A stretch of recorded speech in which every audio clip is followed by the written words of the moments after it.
टीपू, मराठों ने मठ को लूटा और माता शारदा की मूर्ति को खंडित कर दिया। हमारे सैनिकों ने श्रृंगेरी मठ की महिलाओं पर भी हमला किया और उनमें से कुछ ने खुदकुशी कर ली। पूजनीय गुरुजी, मराठा शीघ्र ही अपने कर्म का फल भुगतेंगे। आपका सेवक टीपू माता शारदा की मूर्ति की पुनर्स्थापना करेगा ताकि उनकी महिमा तब तक बनी रहे जब तक सूर्य और चंद्रमा अस्तित्व में हैं। 2018 में रिलीज हुई मूवी पद्मावत के ये 2 सीन्स देखिए। कैसे एक सॉन्ग सीक्वेंस में रोशनी और दूसरे में अंधेरा भरा हुआ है। इसी तरह 2020 में रिलीज हुई मूवी तानाजी के इस सीन को देखिए। भारत एक सोने की चिड़िया, पर कई बाहरी आक्रमणों ने उस चिड़िया की आत्मा को छलनी कर दिया था। भारत में मीडिया और सिनेमा के जरिए हर मोड़ पर हमें ये बताया जाता है कैसे मुसलमान शासक बाहरी आक्रमणकारी थे और कैसे सारे हिंदू शासक दया, करुणा और वीरता की साक्षात मूर्ति थे। लेकिन इतिहास किसी दौर की राजनीति के साथ चलने के लिए बाध्य तो नहीं है। कई बार हमारा अतीत हमारी सोच को ललकार सकता है। हमारा बीता हुआ वक्त हमारे सहज ज्ञान पर सवाल खड़े कर सकता है और कभी कभी आपकी हर उस मान्यता के खिलाफ खड़ा हो सकता है जिसको आप आज तक सच मानते आए थे।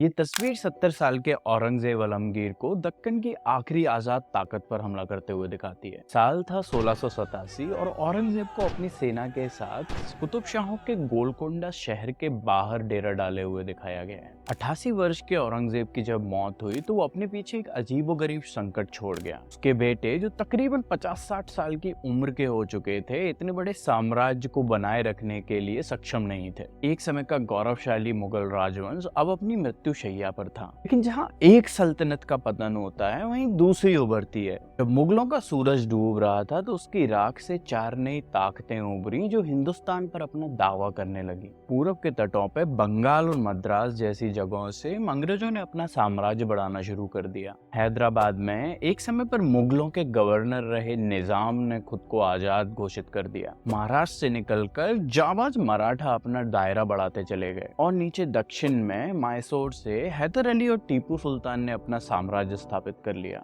18वीं सदी का आखिरी हिस्सा ताकत और सियासत का एक खतरनाक खेल बन गया। इन चारों ताकतों के बीच कई संधियां बनती और बिगड़ती रहीं, जैसे सागर की लहरें किसी तट से जाके मिलती और टकराती हैं। 1781 में टीपू सुल्तान और उसके पिता हैदर अली ने अंग्रेजों को कांचीपुरम के पास पोलिलोर में एक ऐसी शिकस्त दी जो नस्लों तक उनके लिए एक खौफनाक ख्वाब बन गई। ये ऐसी जलील करने वाली हार थी जो ब्रिटिशर्स ने कभी भी हिंदुस्तान की धरती पर इसके बाद नहीं चखी। The first time that a European army is defeated in India is this battle, Polilur. Hindustan की बिसात पर अपने मोहरे चलते चालाक और शातिर अंग्रेजों ने निजाम और मराठाओं को टीपू के खिलाफ गठबंधन करने के लिए राजी कर लिया और इस तरह शुरू हुआ तीसरा एंग्लो मैसूर युद्ध। मद्रास से लॉर्ड कॉर्नवालिस ने 19,000 सिपाहियों को एक तूफान की तरह छोड़ा। उत्तर से मराठा जनरल परशुराम भाऊ की 12,000 घुड़सवारों की फोर्स महाराष्ट्र के टसगांव से बढ़ती हुई आगे आई और एक 25,000 घुड़सवारों की अलग मराठा फोर्स पूना से करनूल की ओर बढ़ती गई। लूट ये हिंदुस्तानी जबान से अंग्रेजी शब्दकोश में शामिल होने वाले बहुत सारे पहले शब्दों में से एक था। ये इस धरती पर जंगों की कड़वी हकीकत को बताता है। जब फौजें आगे बढ़ती तो अपने पीछे बर्बाद शहरों की दास्तानें छोड़ जाती, एक तरह से अपने दुश्मनों के हौसले और खजाने दोनों को तोड़ देती। जब मराठा सेना श्रृंगेरी में दाखिल हुई तो कुछ ऐसा हुआ जिसने मराठा इतिहास को एक काली स्याही से रंग दिया। 1000 साल पुराने मंदिर की जमीन पर मराठों ने एक ऐसे चौंकाने वाले काम को अंजाम दिया कि मराठा हिस्टोरियन जीएस सरदेसाई ने भी बाद में भारी मन से लिखा, यह एक हिंदू भाई द्वारा हिंदू धर्म का ऐसा अपमान था जिसकी अफसोसनाक याद सदियों तक मराठाओं के जहन में ताजा रही। श्रृंगेरी में हुए उस दुर्भाग्यपूर्ण वाकये की कहानी कुछ इस प्रकार है।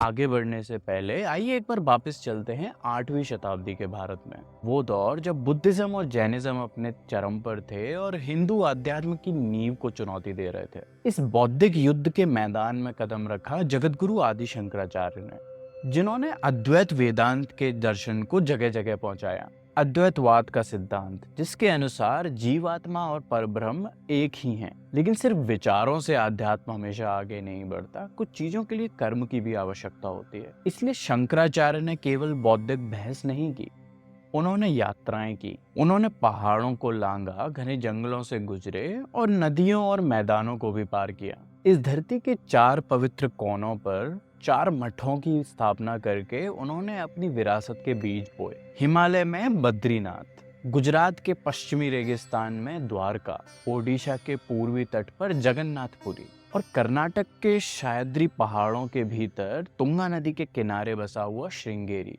घने जंगल में श्रृंगेरी मठ के लिए स्थान चुनने के पीछे भी एक बहुत ही दिलचस्प कहानी है। किंवदंतियों के अनुसार जब शंकराचार्य इस शांत धरती से गुजरे तो उन्होंने एक ऐसा मंजर देखा जिसने उनको अंदर तक हिला दिया। एक कोबरा, एक घातक शिकारी, प्रसव पीड़ा में लिप्त एक मेंढक को चिलचिलाती धूप से बचा रहा था। शायद उसी क्षण उन्होंने धर्म के सबसे शुद्ध रूप को देखा, प्राकृतिक प्रवृत्ति से परे दया और करुणा। बस फिर क्या था, यहीं पर उन्होंने शारदा पीठ की स्थापना करने का मन बना लिया, जो ज्ञान का एक ऐसा प्रकाश स्तंभ है जो सदियों तक रोशन रहेगा। 1000 से अधिक वर्षों से 36 आध्यात्मिक गुरुओं की एक अखंड वंशावली ने श्रृंगेरी मठ को सुशोभित किया है। यह मठ शक्तिशाली विजयनगर साम्राज्य के दौरान वास्तविक प्रमुखता में आया, जब उस साम्राज्य की स्थापना करने वाले 2 भाइयों हक्का और बुक्का ने उस समय के श्रृंगेरी शंकराचार्य को अपना गुरु माना। जब विजयनगर साम्राज्य का पतन हुआ तो मैसूर के वोडेयर संरक्षक के रूप में आगे आए।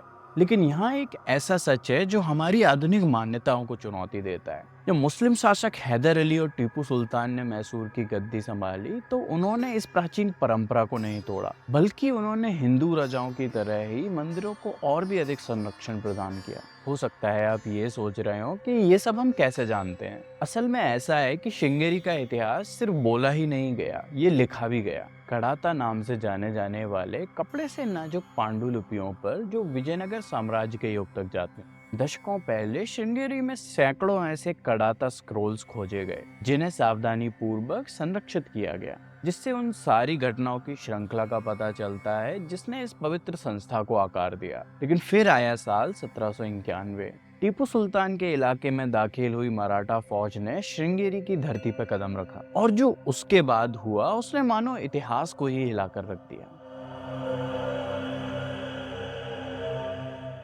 सेना के तुंगभद्रा नदी पार करने के बाद लामण और पिंडारी शिवमोगे पहुंचे और स्वामी के गांव श्रृंगेरी को लूट लिया।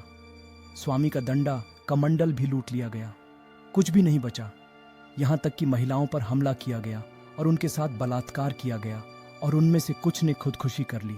स्वामी की मूर्ति और देवलिंगम को भी लूट लिया गया। हाथी के अस्तबल को लामणों ने खाली कर दिया। बुरी तरह दुखी स्वामी ने 5 दिनों तक उपवास किया और अपने प्राण त्याग दिए। जब पिताजी ने इस लूट के बारे में सुना तो उन्होंने लामणों को गिरफ्तार करने के लिए घुड़सवार सेना भेजी। हाथियों को कब्जे में ले लिया गया, लेकिन बाकी चोरी गए सामान के बारे में कुछ पता नहीं चला। ये पत्र त्रिंबक राव द्वारा लिखा गया था, जो रघुनाथ राव पटवर्धन के पुत्र थे। रघुनाथ राव परशुराम भाव की अगुवाई वाली उस मराठा सैनिक के प्रमुख जनरल थे, जो टसगांव से उत्तरी कर्नाटक होते हुए टीपू सुल्तान के क्षेत्रों में पहुंची थी। यह पत्र श्रृंगेरी में हुई उस घटना का पहला उल्लेख है, लेकिन इसमें उस समय के श्रृंगेरी शंकराचार्य श्री सच्चिदानंद भारती तृतीय की मृत्यु की खबर गलत है, क्योंकि दूसरे सोर्सेज से हमें पता चलता है कि स्वामी जी श्रृंगेरी से भागकर लगभग 60 किलोमीटर दूर करकला में शरण लेने चले गए थे। इस घटना का एक दूसरा आधिकारिक स्रोत टीपू सुल्तान और स्वामी श्री सच्चिदानंद भारती के बीच हुआ पत्राचार है। मंदिर की लूट से कुछ दिन पहले ही लिखे हुए एक पत्र में टीपू सुल्तान मानो स्वामी जी को आने वाली आपदा के बारे में बता रहा है। स्वामी जी, मैं आपको सूचित कर रहा हूँ कि हमारे राज्य की सीमाओं को पार कर शत्रु आ चुके हैं। मैं उन सेनाओं को दंडित कर रहा हूँ जिन्होंने सीमाओं का उल्लंघन कर हमारे लोगों पर अत्याचार किया है। मैं आपसे निवेदन करता हूँ कि ईश्वर से प्रार्थना करें कि शत्रु पराजित हों और हमारे लोगों की खुशहाली बनी रहे। लेकिन टीपू और स्वामी जी के बीच अगला पत्र उस भयावह घटना के बाद मिलता है जो त्रिंबक राव ने बयां की। 6 जुलाई 1791 के पत्र में टीपू सुल्तान ने पूरी घटना पर गहरी नाराजगी व्यक्त करते हुए लिखा, स्वामी जी, मुझे आपका पत्र मिला और मैंने जाना कि मराठा घुड़सवारों ने मठ को लूटा और माता शारदा की मूर्ति को भी खंडित कर दिया और आपको 4 शिष्यों के साथ करकला में शरण लेनी पड़ी। स्वामी जी, एक संस्कृत कहावत है, हसद्भिः क्रियते कर्म रुदद्भिरणु भूयते। इसका अर्थ है कि मूर्खता में हंसी हंसी में किए गए कार्यों का फल अंत में आंसुओं और दुखों के रूप में भुगतना पड़ता है। मुझे विश्वास है कि जिन्होंने यह गुरुद्रोह किया है, उनका कर्म शीघ्र ही उन्हें दंडित करेगा। मैं तुरंत 400 रहती रकम मठ की मरम्मत और माता शारदा की मूर्ति की पुनर्स्थापना के लिए भेज रहा हूं, ताकि उनकी महिमा तब तक बनी रहे जब तक सूर्य और चंद्रमा अस्तित्व में है। यहाँ एक महत्वपूर्ण तथ्य पर ध्यान देना चाहिए। हिंदुओं के नेतृत्व वाली एक सेना ने एक प्राचीन मंदिर को नष्ट किया और शताब्दियों पुरानी देवी की मूर्ति को अपवित्र किया।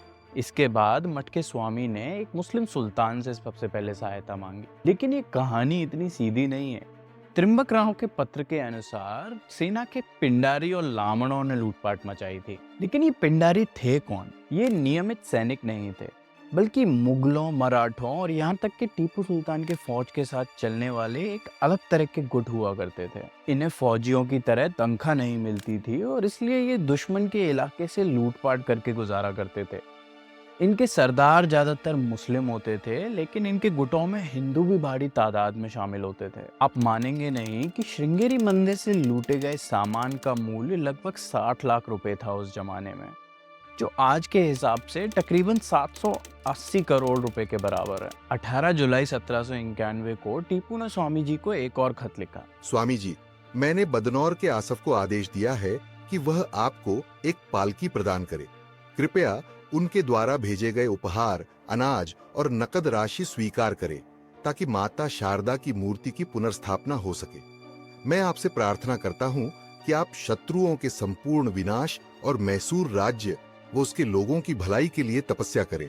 यहाँ से ये कहानी और भी ज्यादा दिलचस्प हो जाती है, क्योंकि मराठा पेशवाओं के लिए भी श्रृंगेरी मंदिर बहुत ज्यादा सम्मानजनक था। जब उन्हें इस घटना का पता चला तो पुणे में बैठे पेशवा भी थोड़े विचलित हो गए। ये हमें पता चलता है मराठाओं के जाने माने मंत्री नाना फडणवीस के पेशवा सवाई माधवराव को लिखे हुए पत्रों से। स्वामी जी का मठ लूटा गया है और स्वामी जी उपवास कर रहे हैं। यह हमारे राज्य के लिए शुभ संकेत नहीं है। रघुनाथ दादा को चाहिए कि दोषियों के खिलाफ सख्त कार्रवाई करें, ताकि स्वामी जी की नाराजगी दूर हो सके। दिसंबर 1791 में नाना फडणवीस ने उन रघुनाथ राव को सीधे एक पत्र लिखा जिनके पिंडारियों को इस पूरी घटना के लिए दोषी ठहराया जा रहा था। स्वामी जी का मठ लूट लिया गया, अच्छा नहीं हुआ। दोषियों के खिलाफ कठोर कार्रवाई की जानी चाहिए और स्वामी जी को संतुष्ट किया जाना चाहिए। इस पूरे संकट के दौरान टीपू ने लगातार खत लिखकर स्वामी जी को तसल्ली दी और उनको आमरण अनशन तोड़ने के लिए मनाया। 27 जुलाई 1791 के पत्र में टीपू ने स्वामी जी को लिखा,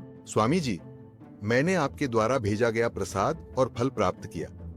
मैं सरदम्बा देवी के लिए एक साड़ी और ऊपरी वस्त्र भेज रहा हूँ और आपके लिए एक जोड़ी शॉल।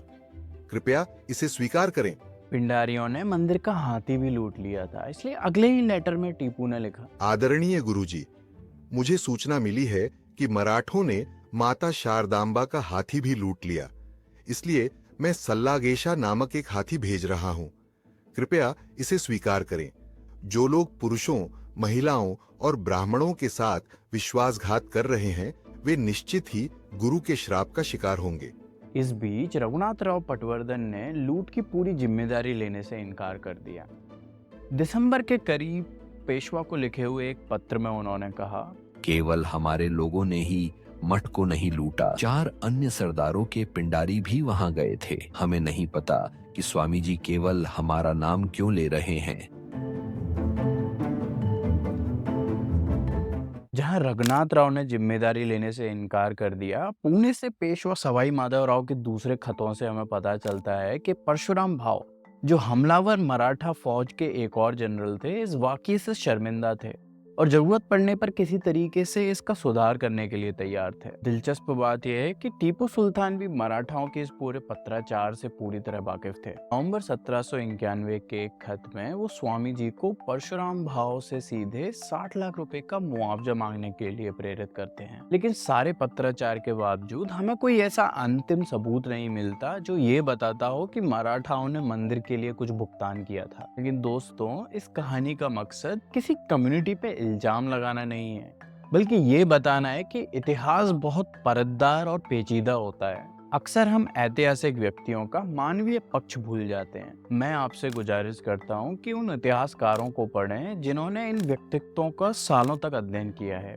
पढ़ें, सोचें और फिर अपनी राय बनाएं। श्रृंगेरी की कहानी में लेकिन अभी एक आखिरी मोड़ भी है। वही स्वामी जी जो श्रृंगेरी पर मराठाओं के हमले के बाद भाग गए थे, अगले ही वर्ष पूना की यात्रा पर गए थे। हैरानी की बात यह है कि टीपू ने एक पत्र में स्वामी जी को इस यात्रा के लिए शुभकामनाएं दी और अपने किलेदारों को आदेश दिया कि वो सुनिश्चित करें कि स्वामी जी का सफर आरामदायक रहे। श्रृंगेरी की कहानी से हमें ये पता चलता है कि इतिहास सिर्फ काला और सफेद नहीं होता, ये मानवता की दुर्बलता और श्रेष्ठता को भी दिखाता है। इसमें विरोधाभास भी होते हैं और ये जटिलताओं से भी जूझता है।